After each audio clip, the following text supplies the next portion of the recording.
ಬನ್ನಿ ಫ್ರೆಂಡ್ಸ್, ಮನೆಯಲ್ಲೇ fried egg noodles ಸಿಂಪಲ್ಲಾಗಿ ಮಾಡೋದು ಹೇಗೆ ಅಂತ ನೋಡೋಣ.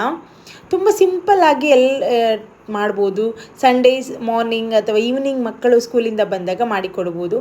ಬಿಸಿ ನೀರಿಗೆ ಒಂದು ಅರ್ಧ ಟೇಬಲ್ ಸ್ಪೂನ್ ಆಯಿಲ್ ಹಾಕಿ ನ್ಯೂಡಲ್ಸ್ನ ಹಾಕಿ ಬೇಯಿಸ್ಕೊಳ್ಬೇಕು ಒಂದು 4 ಮಿನಿಟ್ಸ್. ಇದು ವೀಟ್ ನ್ಯೂಡಲ್ಸ್ ಆಯಿತಾ. ವೀಟ್ ನ್ಯೂಡಲ್ಸ್ ಅಂದರೆ ಗೋಧಿಯಿಂದ ಮಾಡಿರುವಂತಹ ನ್ಯೂಡಲ್ಸ್. ವೀಟ್ ನೂಡಲ್ಸ್ ಅಂತ ಈಗ ನಮಗೆ ರೆಡಿಯಾಗಿ ಸಿಗ್ತದೆ. ಒಂದು 4 ಮಿನಿಟ್ಸ್ ಬೆಂದ ಮೇಲೆ ಇದನ್ನ ಒಂದು ಪಾತ್ರೆಗೆ ಸೋಸ್ಕೊಳ್ಬೇಕು. ಸೋಸಿ ತಣ್ಣೀರು ಬಿಟ್ಕೊಳ್ಬೇಕು, ಯಾಕಂದರೆ ಇಲ್ಲಾಂದರೆ ಅದು ಸ್ಟಿಕ್ಕಿ ಆಗ್ತದೆ ಅಂತ ಹೇಳಿ. ಆಮೇಲೆ ಅದೇ ಕುಕ್ಕರಿಗೆ ಒಂದು 3ರಿಂದ 4 ಮೊಟ್ಟೆ ಹಾಕೋಬೋದು. ಮೊಟ್ಟೆಯ ಕ್ವಾಂಟಿಟಿ ನೀವು ಹೆಚ್ಚು ಕಡಿಮೆ ಮಾಡ್ಕೊಳ್ಬೋದು. ಇದಕ್ಕೆ ಸ್ವಲ್ಪ ಪೆಪ್ಪರ್ ಪೌಡರು, ಸಾಲ್ಟ್ ಹಾಕಿ ಚೆನ್ನಾಗಿ ರೋಸ್ಟ್ ಮಾಡ್ಕೊಳ್ಬೇಕು.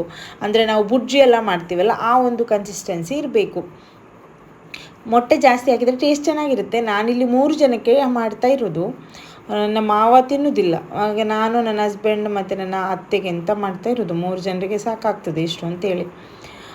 ಇನ್ನು ನೀವು ಚಿಕನ್ ಕೂಡ ಬೇಯಿಸಿ ಹಾಕ್ಬೋದು, ಅದು ಚಿಕನ್ ನೂಡಲ್ಸ್ ಆಗ್ತದೆ. ಈಗ 1-2 ಟೇಬಲ್ ಸ್ಪೂನ್ ಎಣ್ಣೆ ಹಾಕಿ ಅದೇ ಪಾತ್ರೆಗೆ ಫಸ್ಟ್ ಬೆಳ್ಳುಳ್ಳಿ ಹಾಕಿ ಆಮೇಲೆ ಈರುಳ್ಳಿ ಹಾಕಬೇಕು. ಬೆಳ್ಳುಳ್ಳಿ ಫಸ್ಟ್ ಹಾಕೋದ್ರಿಂದ ಬೆಳ್ಳುಳ್ಳಿಯ ಫ್ಲೇವರ್ ಎಣ್ಣೆಗೆ ಎಳ್ಕೊಂಡು ಚೆನ್ನಾಗಿರ್ತದೆ ನೂಡಲ್ಸ್. ಅದಾದಮೇಲೆ ನಾನು ಹೆಚ್ಚಿಕೊಂಡಿರುವ ಬೀನ್ಸ್ ಹಾಕಿದ್ದೀನಿ. ಕ್ಯಾರೆಟು, ಕ್ಯಾಪ್ಸಿಕಮ್, ಸ್ಪ್ರಿಂಗ್ ಓನಿಯನು ಈ ಥರ ತರಕಾರಿಗಳಿದ್ದರೆ ಹಾಕ್ಬೋದು. ನನ್ನ ಹತ್ರ ಅವತ್ತು ತರಕಾರಿ ಇರಲಿಲ್ಲ, ಯಾಕೆಂದರೆ ನನಗೆ ನೂಡಲ್ಸ್ ಮಾಡೋ ಪ್ಲ್ಯಾನ್ ಇರಲಿಲ್ಲ. ಸಡನ್ ಬ್ರೇಕ್ಫಾಸ್ಟ್ ಏನು ಮಾಡೋದು ಅಂತ ಥಿಂಕ್ ಮಾಡುವಾಗ ನೂಡಲ್ಸ್ ಮಾಡುವ ಅಂತೇಳಿ ನಾನು ಮಾಡಿದ್ದು. ಅದಾದಮೇಲೆ 1/4 ಟೇಬಲ್ ಸ್ಪೂನಷ್ಟು ಸೋಯಾ ಸಾಸ್, 1 ಟೇಬಲ್ ಸ್ಪೂನಷ್ಟು ಟೊಮೆಟೊ ಸಾಸ್ ಮತ್ತು 1/2 ಟೇಬಲ್ ಸ್ಪೂನಷ್ಟು ರೆಡ್ ಚಿಲ್ಲಿ ಸಾಸ್ ಹಾಕಿದ್ದೇನೆ ನಾನಿಲ್ಲಿ. ಸಾಸ್ ಎಲ್ಲ ಜಾಸ್ತಿ ಯೂಸ್ ಮಾಡಬಾರ್ದು, ಜಸ್ಟ್ ಟೇಸ್ಟಿಗೆ ಸ್ವಲ್ಪ ಹಾಕ್ಬೋದು. ಇಷ್ಟಪಡೋರಿದ್ದರೆ ಹಾಕ್ಕೊಳ್ಳಿ, ನೋ ಇಶ್ಯೂಸ್. ಇದೆಲ್ಲ ನಮ್ಮ ಟೇಸ್ಟಿನ ಮೇಲೆ ಹೋಗ್ತದೆ. ಆಮೇಲೆ ನಾನು ಒಂದು ಅರ್ಧ ಟೀ ಸ್ಪೂನಷ್ಟು ಕಾಶ್ಮೀರಿ ರೆಡ್ ಚಿಲ್ಲಿ ಪೌಡರ್ ಇರುತ್ತಲ್ಲ ಅದು, ಒಂದು ಅರ್ಧ ಟೀ ಸ್ಪೂನ್ ಪೆಪ್ಪರ್ ಪೌಡರ್, ರುಚಿಗೆ ತಕ್ಕಷ್ಟು ಉಪ್ಪು ಹಾಕ್ಕೊಂಡಿದ್ದೀನಿ. ಉಪ್ಪು ನಾವು ನ್ಯೂಡಲ್ಸ್ ಬೇಯಿಸುವಾಗ ಹಾಕಲ್ಲ, ಸೊ ಎಗ್ ರೋಸ್ಟ್ ಮಾಡುವಾಗ ಉಪ್ಪು ಹಾಕ್ಕೊಂಡಿದ್ದೀವಿ.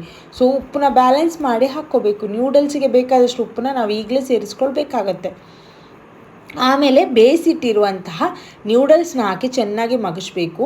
ನ್ಯೂಡಲ್ಸ್ನ ಮಗಿಸುವಾಗ ಹುಷಾರಾಗಿರ್ಬೇಕು, ಯಾಕಂದರೆ ಬೇಯಿಸಿರೋ ನ್ಯೂಡಲ್ಸ್ ಅಲ್ವಾ, ಕಟ್ಟಾಗಿ ಹೋಗ್ತದೆ. ಅದಕ್ಕೆ ನನಗೆ ಸ್ವಲ್ಪ ಮಗಿಸ್ಲಿಕ್ಕೆ ಕಷ್ಟ ಆಯ್ತು ಹೇಳಿ ನನ್ನ ಹಸ್ಬೆಂಡನ್ನು ಕರೆದು ಮಿಕ್ಸ್ ಮಾಡಿ ಕೊಡಲಿಕ್ಕೆ ಹೇಳಿದೆ.